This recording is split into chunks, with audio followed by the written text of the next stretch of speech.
The course has 6 modules. Module 1 will be Cloud Concepts.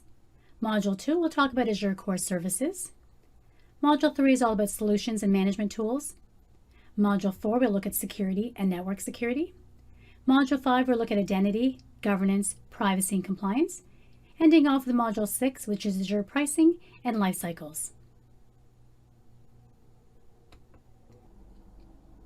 Let's start by talking about the exam. This course maps directly to the AZ900 Microsoft Azure Fundamentals exam. The questions are pulled from a pool of hundreds of questions, and you're given 60 minutes to write the exam. The exam will be multiple choice, and there will be no labs. If you look at the chart in front of you, the approximate weight of the subject matter is indicated on the right-hand side. The higher the percentage, the more questions you'll likely see on the exam in that area. If you're new to the cloud, I suggest you supplement this learning with a little bit more study. We have a wonderful Microsoft Learn course which maps directly to this course with extra reading materials, outside links, case scenarios, and quizzes. I highly recommend it. Let's begin with Module 1, Azure Cloud Concepts. In Module 1, we'll look at cloud models, including public, private, and hybrid cloud. We're going to look at cloud benefits and considerations and look at why customers are moving to the cloud. And then we're also going to look at cloud services and a term called shared responsibility. Cloud models. In cloud models, we're going to define what cloud computing is. We're going to look at the public, private, and hybrid cloud models, and then we're going to compare the 3 models together. So what is cloud computing? It's the on-demand access to a shared pool of computing resources. They are normally located around the world, and these resources can be anything from servers, networks, storage, database, applications, etc. The resources that you use can be provisioned and released with minimal effort. You don't need any deep technical skill to use the public cloud. Public cloud. It is owned by a cloud services or hosting provider. They provide resources and services to multiple organizations and users. These users normally access the network via a secure connection, typically over the internet. There's no deep technical skills required to use the public cloud, and the service is usually available to everyone, the public. So private cloud, on the other extreme, is owned by an organization. It is normally only limited to that organization, and the organization is responsible for everything, from actually purchasing the hardware, to the updates, to the networking and the security, everything. The organization does not normally allow public access to their resources. It is normally private. And then we have hybrid cloud. It is a combination of public and private cloud. The organization decides what resources they're going to put in the cloud and which ones they're going to keep in their own private cloud. Deep technical skills are required to maintain the private cloud and also ensure that both clouds can operate together efficiently. There is flexibility. The organization decides what is in the private cloud and what is in the public cloud, and they're able to meet any compliance regulations regarding security or data requirements.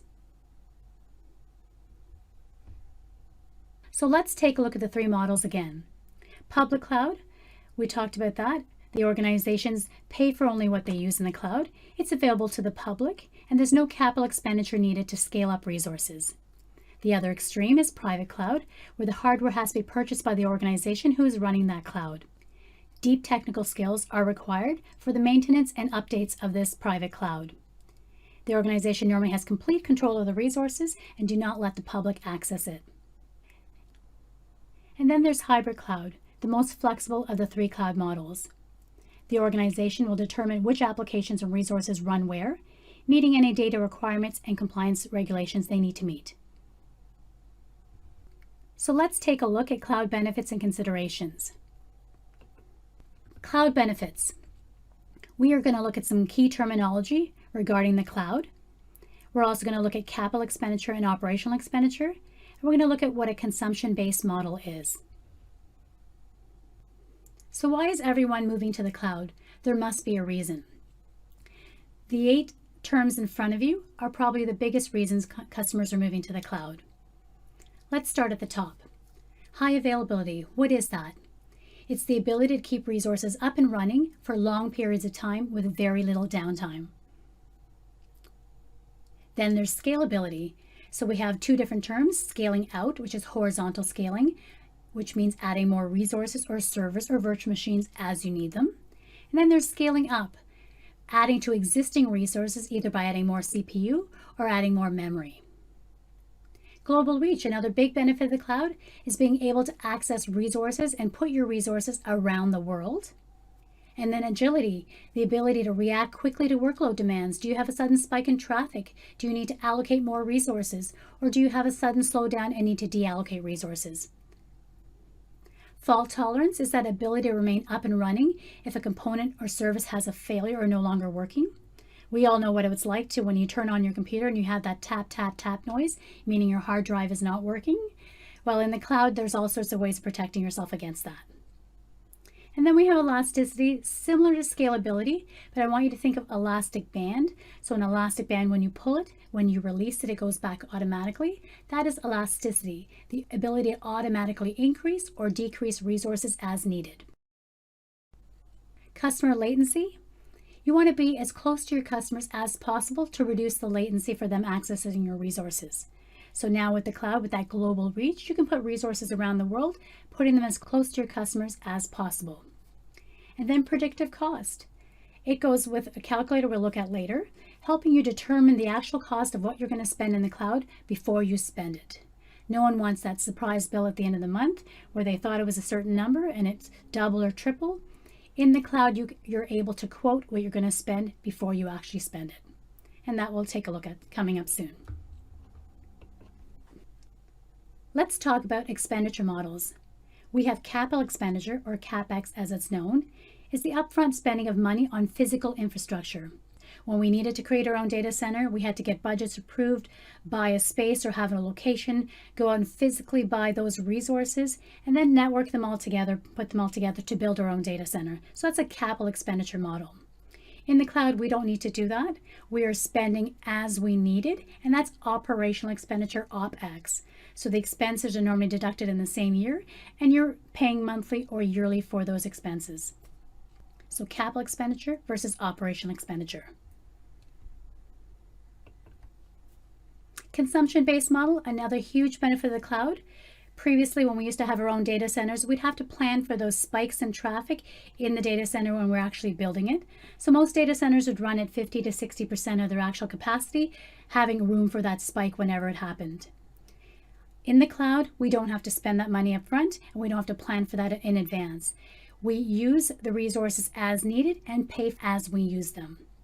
Think of it like your utility bill. You have a meter on it and you pay by what you actually use. The same thing in the cloud. You're paying by what you actually use. And if you don't need a resource anymore, you can deallocate it or remove it from the cloud. So let's talk about cloud services. Cloud services. We actually have three different types of cloud service models. The first one being IaaS, which is infrastructure as a service. The second one, PaaS, which is platform as a service. And then we have SaaS, which is software as a service. Each contain different levels of managed services. You can use a combination of these types of services depending on what you require. For example, you can use Microsoft 365 for your company's computers, which is SaaS. In Azure, you can host your VMs, which are an IaaS model. And you can use Azure SQL Database, which is a PaaS model, to store your data. The cloud gives you that flexibility, and you can use any combination you choose. It's important to understand these different service models because they're used in conversation, documentation, and training. After that, we'll also talk about what a shared responsibility model is. Infrastructure as a service. So what is it? It's basically the paying for resources as you need them. So it's like renting servers and virtual machines in the cloud, and you're paying by what you actually use when you need it. Think of that meter again on your hydro. So in this case, infrastructure as a service, you're going to rent servers, you're going to rent the firewalls and security, and you're renting the physical data center or the building, and you put all your resources on top of that. You load your own virtual machines, you choose your storage, you choose your operating system, all from that cloud solution provider. In the platform as a service model, the cloud solution provider is responsible for everything apart from the customer's own application. They are responsible for managing the server, the infrastructure, the operating system, the network, and even the service configuration. This model provides an environment for building, testing, and deploying software applications without having to worry about the underlying infrastructure. It allows your company to be more efficient and more productive. And then we have software as a service. Users connect to and use cloud-based apps over the internet, for example, Microsoft Office 365 and calendars, and they're basically renting that software monthly or yearly. The cloud solution provider, so in this case Microsoft, would take care of everything else. So the servers, the networking, the operating systems, the physical buildings, development tools, and even the hosted applications and apps.